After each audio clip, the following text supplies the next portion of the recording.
Malcolm, you've changed a lot since your first appearance on this show some years ago. At that time, you were sort of a stormy patriot, and you hated all whites, you said. I've gotten older. Something to that effect. Now you have a different attitude completely. And you told me once that your religious experience in Cairo has changed your attitude and your outlook. Well, as a Muslim, since I left Elijah Muhammad's Black Muslim movement, I should say since they put me out, because that's what they did, I've had a chance to do some traveling, and travel does broaden your scope. And as a Muslim whose religion is Islam, as it is practiced and taught in the Muslim world, I realize that it is impossible to call oneself a Muslim, to call one's religion Islam, and at the same time judge a man by the color of his skin. When I went to Mecca, I was faced with this decision. I was faced with the decision of believing what Elijah Muhammad had taught me and using the criteria of judgment, the color of the skin, or I had to accept Islam as it was taught in the Muslim world, which doesn't use color as the color of the skin as the criteria. Rather, in the Muslim world, in the religion of Islam, you judge a man by his behavior, by his conscious behavior, by his intentions, by his deeds. This is the yardstick by which a person is judged. This poses two very interesting things. In other words, you no longer believe, as Elijah Muhammad has been quoted as saying, that all white men are devils. You have changed that thinking. If what Elijah Muhammad says, that all white men are devils, then you have the king of Arabia, King Faisal, who is white. He is the keeper of the holy city of Mecca. And many other Arabs there on the Arabian, not only in Arabia, but in Egypt, in Algeria, and other places. They are, from all appearances, white. Now, this poses a second problem I'd like to get your opinion on. Of course, you may be biased because you no longer are a member of the so-called Black Muslim. But is the Black Muslim a religion or not? Because this is coming up in the case in Chicago where a prisoner in Statesville converted from Roman Catholicism to the Black Muslims, and he demanded to be able to be allowed to practice his religion in the jail. The warden denied this because he said the Black Muslim was not a bona fide religion. Well, how do you feel? I want to answer that with this explanation first. Number one, no one can use me against Elijah Muhammad or against the Black Muslim movement. On the other hand, anything that Elijah Muhammad says or does, or the Black Muslim movement says or does, which I feel is against the best interests of the Black community, then I'll attack it myself. But I won't attack it because someone sicks me on it. I don't let anybody use me to fight their battles. No one can say that what he teaches is not a religion, but it is not the religion of Islam. The religion of Islam is based upon brotherhood. It is based upon belief in Allah, the creator of the universe, infinite, omnipresent, omniscient, what's the other word? Omnipotent. And whereas Elijah Muhammad teaches that God is a man who came to America in the flesh and taught him what he knows. Islam teaches that belief in all of the prophets, especially Muhammad ibn Abdullah, who was born and died in Arabia 1400 years ago. And the Muslim believes that Muhammad of Arabia was the last prophet, last messenger, whereas Elijah Muhammad teaches that Muhammad of Arabia was not a prophet. He was an enthusiast, and that he himself, Elijah, is the prophet. So that what he's teaching, as his son Akbar said in a press conference in Cairo a couple of weeks ago, what Elijah Muhammad is teaching is diametrically opposed to the principles of Islam. And the Muslim world itself, at the religious officials at Mecca and the religious officials at Al-Azhar, which is the top authority on Islamic theology, totally reject what Elijah Muhammad teaches as being any phase even of Islam. On the other hand, what he's teaching can easily be defined as a religion, but it cannot be labeled Islam. And whereas the brother in prison is concerned, I learned about Islam in prison myself.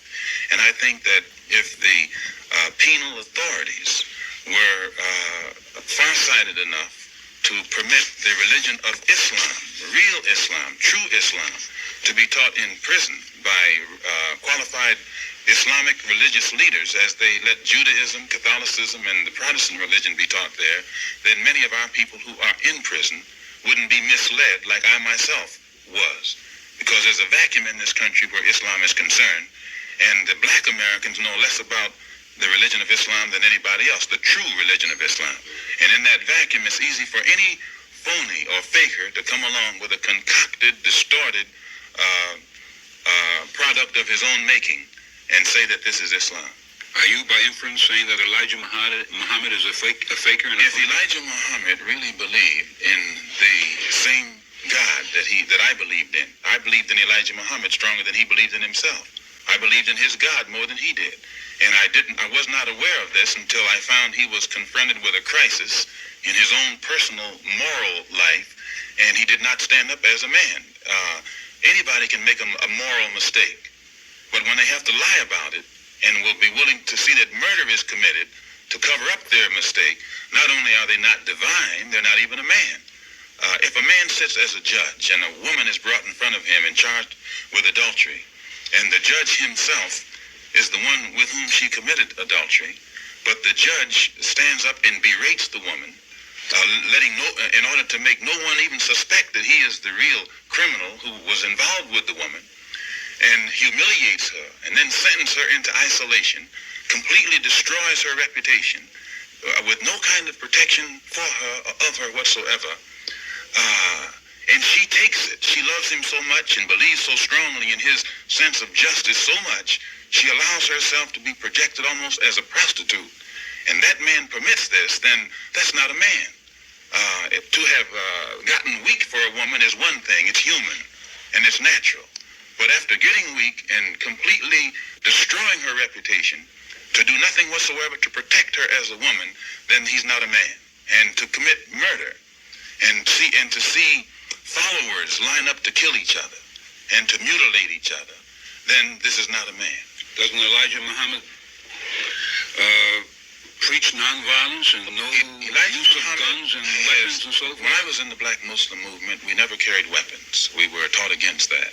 And we were never taught that we never actually fought at any time. We were told that God was going to come, and do all these things. When the Muslim brothers were beaten in Louisiana, we weren't allowed to fight back. Nothing was done to equalize the situation. Elijah told us that God would come and do it. But to show you that there's lack of consistency, now he orders his followers to go out and attack each other, to mutilate each other. If the ability, the talent, the skill, the know-how that the Black Muslim brothers have been trained into were used against organizations like the Ku Klux Klan or the White Citizens Council or the racist elements in this country, then I could somewhat go along with the present trend of their fighting each other too. But when all of their physical energy is expended only fighting each other, then I say something is wrong. Are you trying to tell us that there's been an attack on your life because of your withdrawal or dismissal from the Muslim organization? I've had several. You have? And just thanks to Allah, so far I've been successful. But I'm like this. I believe that when you're a black man born in this particular society, you are faced with certain dangers already. You get used to it. And plus, the stand that I took when I was in the Black Muslim movement was uncompromising.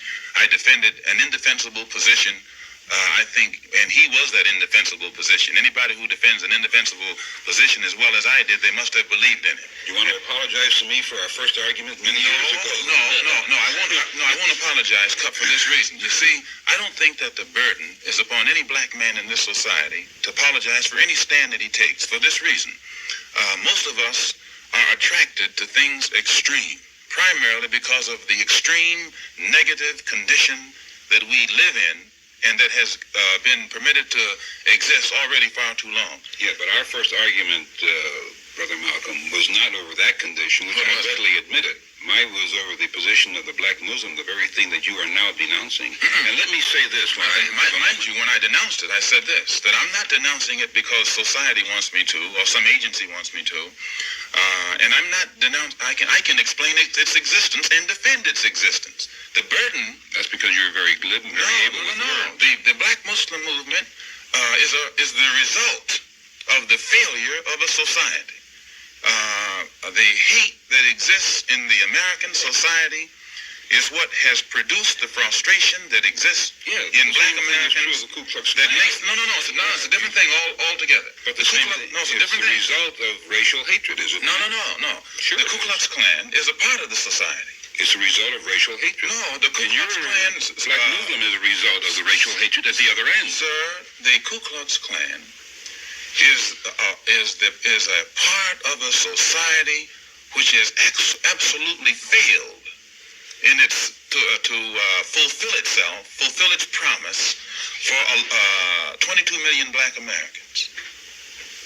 And it is a part of that society that has been used to frighten the black Americans into taking positive action to eliminate the negative conditions. Now, the Black Muslim movement is the result of frustration that exists among black people and who see no hope of the society itself creating a real door, so they take the door that is placed in front of it. Now, I myself, as I said, am a Muslim who believes in brotherhood and who believes not in judging a man by the color of his skin. But on the other hand, I have to face the reality of the fact that I live in a society in which brotherhood has not become a reality. And because of that, then I have to take a stand that is uncompromising on the side of my people against anything or any person that stands in the way of our being recognized and accepted as human beings in the same context with all of humanity. We have to pause there for a message, but before we do, I'd like to make a point that we knew that Malcolm probably would say some derogatory things about Elijah Muhammad, and we asked the black Muslims, or the Muslims as they prefer to be called, to have a representative here, either in person or on the hotline. They declined, but they said they may have an answer here next week. They want to answer when I'm not here to... I'm right. I would agree with you. We'll pause for a message, and we'll be back with some new guests. We'll say goodbye to this group and welcome some new guests right after this message.